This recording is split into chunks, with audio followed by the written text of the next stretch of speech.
March 26, 1945, 12th Army Group Headquarters, Bad Nauheim, Germany. General Omar Bradley was on the phone with Eisenhower, engrossed in the mundane yet critical details of war. Supply allocations, fuel trucks, ammunition depots, the gritty logistics that truly turned the tide. Suddenly, his operations officer burst in, face ashen. Bradley held up a finger, signaling for patience. Still listening to Eisenhower drone on about gasoline ratios. But the officer couldn't wait. "Sir, we have a situation with Third Army." Bradley covered the phone.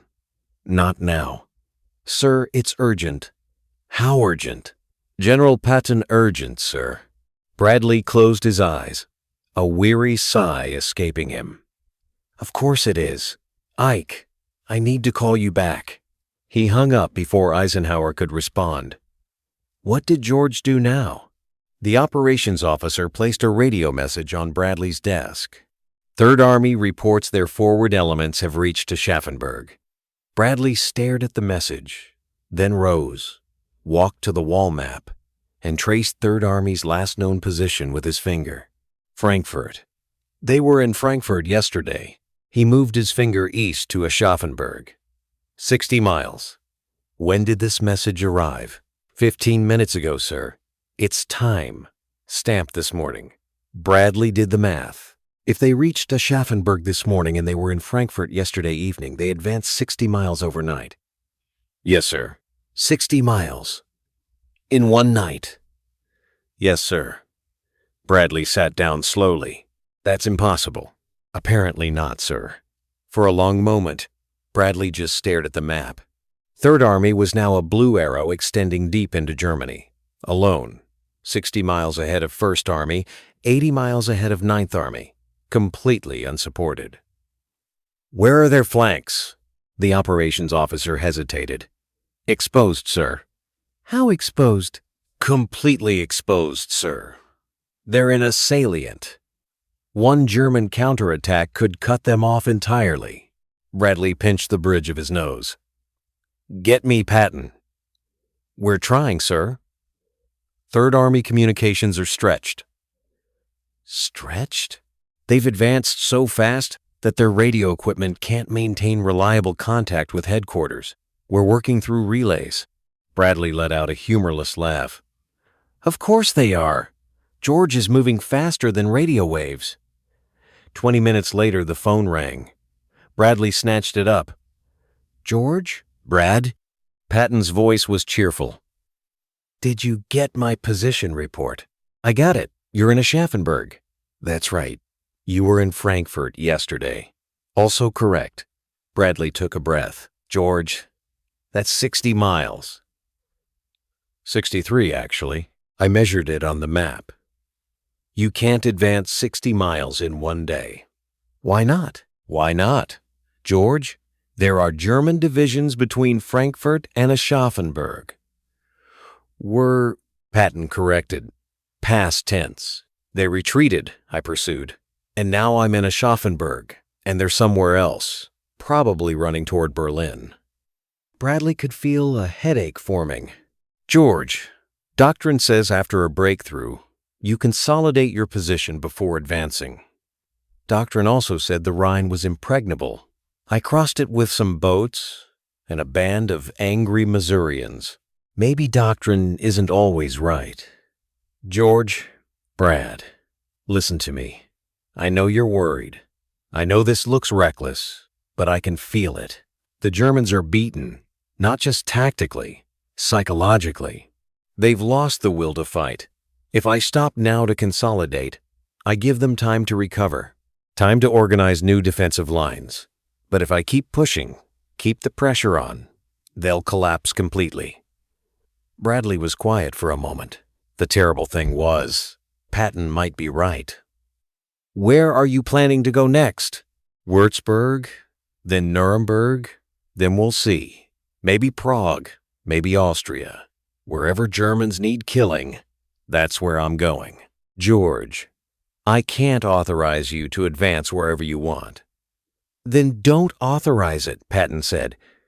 Just don't order me to stop. I'll take silence as permission. That's not how the chain of command works, George. Brad, you're the best friend I have in this Army. You've protected me when Ike wanted to fire me. You've given me opportunities when everyone else wrote me off. So I'm asking you now, as a friend, let me finish this. Let me end this war the only way I know how. By giving me a heart attack? Patton laughed. You'll survive. You always do. The line went dead. Bradley looked at the phone in his hand. He hung up on me again. His operations officer cleared his throat. Sir, what should I tell the staff? Bradley replaced the phone carefully. Tell them, 3rd Army is advancing. Exact positions unknown. Expected rate of advance? Impossible. March 27, 1945. Bradley's intelligence section was in chaos. Sir, we have 3 different position reports for 3rd Army, all conflicting. Bradley looked at the reports spread across his desk. One said 3rd Army was in Würzburg. Another, they're approaching Schweinfurt. A third said elements had been spotted near Bamberg. Which is correct? They all are, sir. Explain. 3rd Army is advancing on multiple axes simultaneously. Different divisions are in different locations. They're spread across 80 miles of German territory. Bradley walked to the map. His staff had been trying to mark 3rd Army's positions with blue pins. The result looked like someone had fired a shotgun at Bavaria. This is a nightmare. Yes, sir. Sir, there's another problem. Of course there is. The position reports are arriving 6 to 12 hours after they're sent. By the time we plot 3rd Army's location, they've already moved. How far? Based on their rate of advance, 20 to 30 miles, sir. Bradley did some quick mental math. 3rd Army was now advancing faster than his intelligence could track them. He was commanding an entire army and he had no idea where they actually were at any given moment. Get me Eisenhower. The call went through quickly. Ike's voice was strained. Brad, where's 3rd Army? That's an excellent question, sir. That's not an answer. Sir, their last position report put them near Würzburg, but that was 8 hours ago. They could be anywhere within a 50-mile radius by now. Silence on the line. Then, you don't know where your own army is? Sir, they're advancing faster than we can track them. By the time position reports arrive, they're already obsolete. Brad, I need to know where 3rd Army is. The Russians are advancing from the east. We have demarcation lines. If Patton advances too far east, he could run into Soviet forces. I understand, sir. Do you?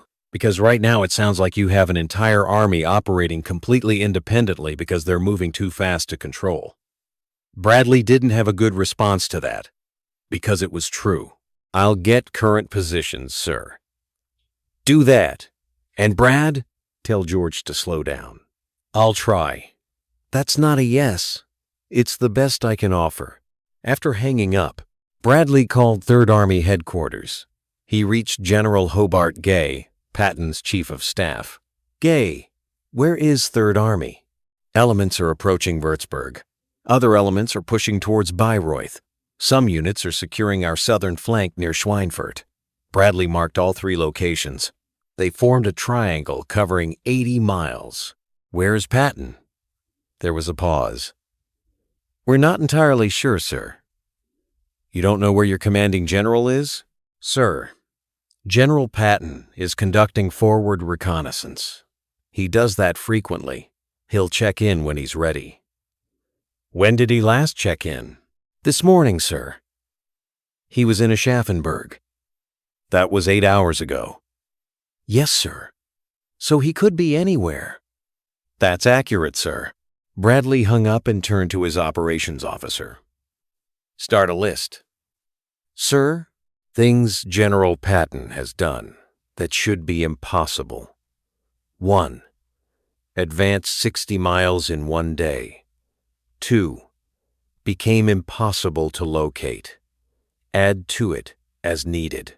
March 29, 1945. For 3 days, no one could find Patton. Position reports arrived regularly from 3rd Army divisions. They were advancing, taking objectives, fighting when necessary. But Patton himself had vanished. Bradley received multiple reports from multiple sources. A reconnaissance pilot saw a jeep matching Patton's description near Bamberg. An MP checkpoint logged a 3-star general passing through toward Nuremberg. "Sir," Bradley's aide said carefully, "is it possible General Patton is 200 miles behind enemy lines?" Bradley considered this. With any other commander, the answer would be no, absolutely not, impossible. With Patton? Yes, that's exactly where he is. Should we send someone to find him? He doesn't want to be found. George is doing what George does best, being somewhere he's not supposed to be. March 30th. 3rd Army reached Nuremberg. Nuremberg, Hitler's ceremonial city, the symbolic heart of Nazi power, and 3rd Army had just arrived at its gates after advancing 200 miles across Germany in 8 days. Bradley called Eisenhower immediately. "Sir, 3rd Army has reached Nuremberg." "Already? I thought they were at Würzburg yesterday." "They were. They covered 60 miles in 36 hours. Eisenhower was quiet. Then, "Brad, that's insane." "Yes, sir. No army can sustain that pace." "Apparently, 3rd Army can, sir." "Where is Patton?" "Unknown. He's been conducting forward reconnaissance for 3 days. We've lost track of him." "You've lost a 3-star general?" "Yes. It's more accurate to say he refuses to be found, sir." Eisenhower laughed, despite himself. "He's ungovernable." "Yes, sir, but he's also winning." "That's the only reason I haven't fired him. Brad, when you do find George, tell him to slow down. We have demarcation lines with the Soviets if he advances too far east." "I understand, sir." "Do you? Because right now Patton is operating like an independent warlord. He's not coordinating with anyone. He's not following orders. He's just advancing wherever he wants." "Sir, every time I've ordered George to stop, he's found a way around it.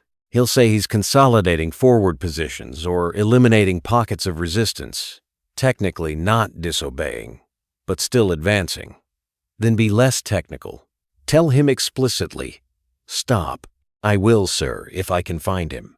April 1st, 1945. Patton finally returned to 3rd Army headquarters. Bradley had been waiting, so had a direct phone line to Eisenhower. "George, sit down." Patton grinned. "You look tired, Brad. I've spent 4 days trying to find you. I wasn't lost. I knew exactly where I was. Nobody else did." Patton shrugged. "I was scouting. Someone needs to see the terrain personally before we advance into it." "You were 200 miles behind enemy lines." "Technically, they're not behind enemy lines if my army controls them." Bradley closed his eyes. "George, Eisenhower wants to talk to you." "Of course he does." Bradley handed Patton the phone. "This is Patton." Eisenhower's voice was cold enough that Bradley could hear it from across the room. "George, do you have any idea where you've been for the past 4 days?" "Yes, sir. Reconnoitering routes toward Czechoslovakia. Without authorization, without support, 200 miles from your headquarters." "Sir, the Germans are beaten. I needed to see how beaten, so I went and looked." "You went and looked? Behind enemy lines? With what security?" "My driver and my pistols. That's all the security I need." Bradley could hear Eisenhower's exasperated breath through the phone.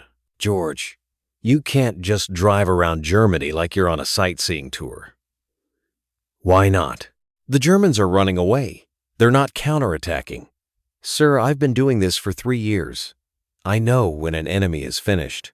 That's not the point. The point is coordination, communication, chain of command. Sir, respectfully, those things slow me down. The Germans are retreating in chaos. Every hour I spend coordinating is an hour they spend reorganizing. I'd rather keep the pressure on. At the risk of running into Soviet forces? I'll handle the Soviets if I meet them. George. Sir, I've advanced 200 miles in 9 days. My casualties are low. German resistance is collapsing. We're achieving every objective ahead of schedule. What exactly am I doing wrong? Eisenhower was quiet for a long moment. Nothing. That's the problem. You're succeeding while violating every principle of modern military command. Maybe those principles need updating, sir. Eisenhower laughed. It sounded pained. George, I'm not ordering you to stop, but I am ordering you to file regular position reports. I need to know where you are. I'll try, sir. That's not good enough. It's the best you're getting. Sir, if I stop to file paperwork every hour, I'm not advancing. You can have coordination, or you can have speed. Choose. The line went dead. Patton hands the phone back to Bradley. He hung up on the Supreme Allied Commander. He'll get over it. He always does. Bradley sat down heavily. George, you've advanced 200 miles in 9 days. You're operating semi-independently. You're approaching Soviet lines without authorization. You've given Ike and me more stress than the entire rest of the war combined. Patton's grin faded. But we're winning, Brad. That's the only reason you're not fired. Then I'll keep winning. Bradley looked at his friend. This impossible, ungovernable, brilliant maniac who was somehow ending the war faster than anyone thought possible. 4 words, George. What? That's all I could say when I got your position report. 4 words that sum up everything about commanding you. What were they? Bradley looked Patton in the eye. He's where? Closing. March through April, 1945. Third Army advanced 300 miles across Germany in 6 weeks. They moved so fast, their own commanders couldn't track them. Position reports arrived hours late, already obsolete. Supply lines stretched to breaking. Communications failed constantly, and yet they won. Quickly, decisively, with fewer casualties than expected. He's where? Became Bradley's constant refrain. 4 words, 2 syllables each. A question that was also an expression of disbelief, exasperation, and grudging admiration. Because Patton was always somewhere he wasn't supposed to be, moving faster than he was supposed to move, achieving objectives he wasn't supposed to reach yet. Bradley spent 6 weeks trying to track Patton and failing, because you can't track a man who refuses to stop. You can't control a commander who treats orders as suggestions. You can't coordinate with someone who moves faster than coordination allows. He's where? The 4 words that defined the final months of the European war. Because with Patton, the answer was always somewhere impossible, doing something incredible, winning faster than anyone thought possible. Bradley would later say that commanding Patton took 10 years off his life. But when Germany surrendered on May 8, 1945, and someone asked Bradley how Third Army did it so fast, Bradley gave the only answer that made sense. I asked, he's where? And Patton was already 50 miles beyond wherever I thought he was, every single day for 6 weeks. And you let him? Bradley smiled. I didn't let him.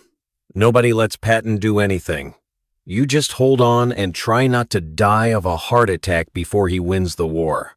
He's where? 4 words. 1 question. 1,000 headaches. And a hell of a way to end a war.